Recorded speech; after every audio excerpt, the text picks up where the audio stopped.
In a dense forest, a red-haired boy, no older than 5, diligently practiced his swordsmanship with a short blade. It was midday, the sun beating down mercilessly. Sweat plastered the boy's clothes to his skin. Man, this heat is brutal, Shin Uzumaki grumbled, but his training continued unabated. A little sunshine wouldn't derail his pursuit of strength. Shin, there you are. What are you doing out here in this inferno? Trying to fry your brains. A small head popped out from behind a large tree. Kushina Uzumaki skipped towards Shin, her red hair a fiery halo in the sunlight. Shin paused his practice and turned, a wry smile on his face as he looked at the adorable girl. Kushina, now's not really the time for a tea party. Kushina puffed out her cheeks, her pout on full display. Shin, you used to hang out with me all the time. Now you're giving me the cold shoulder. Tears welled up in Kushina's eyes, threatening to cascade down her cheeks. Shin felt a wave of exasperation. Kushina, do you think I'm out here baking in this heat for fun? It's not exactly a picnic. Shin sat down, taking a long pull from his water bottle to rehydrate. Unlike the carefree Kushina, Shin carried a secret burden. He was a transmigrant, reborn into the world of Naruto as a newborn baby. The initial shock of landing in this world, where danger lurked around every corner, had been profound. Fortunately, he wasn't just some random civilian but a member of the Uzumaki clan in the land of whirlpools. But even that was a double-edged sword.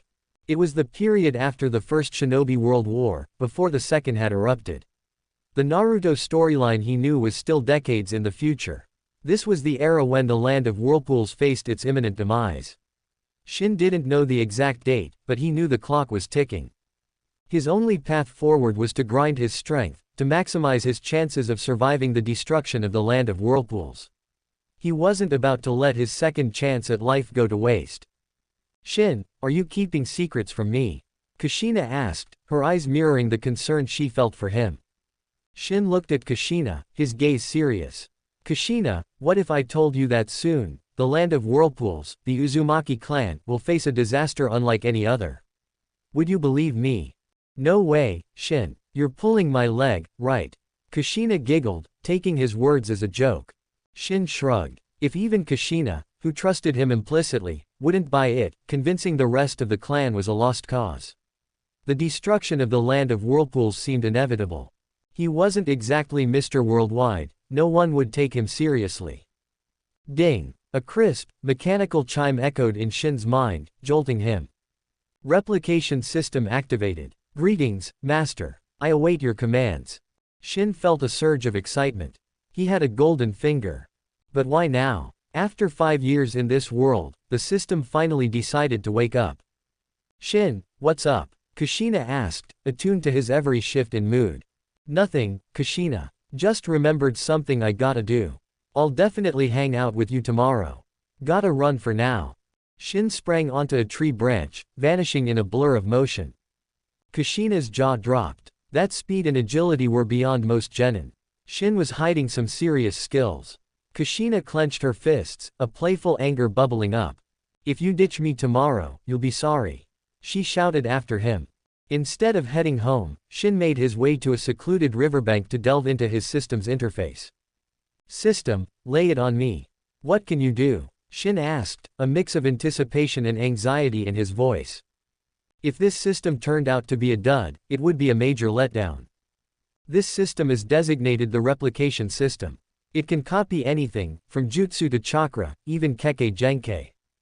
Shin's eyes widened. Madara Uchiha's Rinnegan, Keigaya Otsutsuki's Rinne Sharingan, all within his grasp.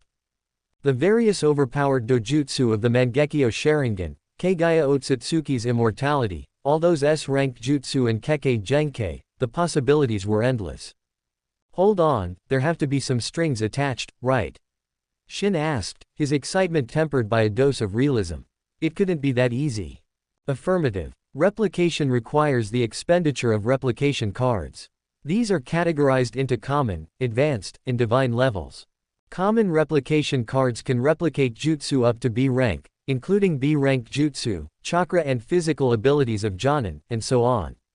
Advanced replication cards can replicate jutsu and secret techniques up to S rank, including S rank, chakra and physical abilities of Kage, and common Kekkei Genkei, such as Scorch Release and Lava Release. Divine Replication cards are unrestricted and can replicate any target. Alright, so how do I get my hands on these replication cards? Shin asked, barely able to contain his impatience. There are two primary acquisition methods. First, the system will bestow upon you one replication card annually. The specific category, common, advanced, or divine, is determined by a random variable. The second method involves the completion of missions tailored to your preferences. Upon successful completion, you will be rewarded with replication cards. Missions are optional, and there are no penalties for failure. 1 card per year, not bad at all, Shin mused. His system seemed to be quite the benevolent benefactor. And the missions were optional, with no repercussions for failure. That was a relief. Shin valued his freedom, the last thing he needed was some overbearing system bossing him around. Oh, and system, don't suppose there's a welcome package for new users? Shin asked, a hopeful glint in his eyes. The newbie gift pack was granted to you at the moment of your birth, Master. You should be cognizant of its presence. Shin paused, then ventured a guess. Could it be the Sage Body? The Sage Body was a Kekkei Genkei common to the Uzumaki clan. Every member of the Senju and Uzumaki clans possessed it, but Shin had always felt his was different, more potent. Affirmative. Upon your transmigration into this world, Master, the system bestowed upon you the perfect Sage Body. Shin couldn't contain his elation. A perfect Sage Body, putting him on par with the legendary Hashirama Senju. Hashirama, with his perfect Sage Body and self-developed wood release, had taken down Madara Uchiha, wielder of the eternal Mangekyo Sharingan, and the full-fledged Nine Tails. Did this mean he could achieve Hashirama's level of power?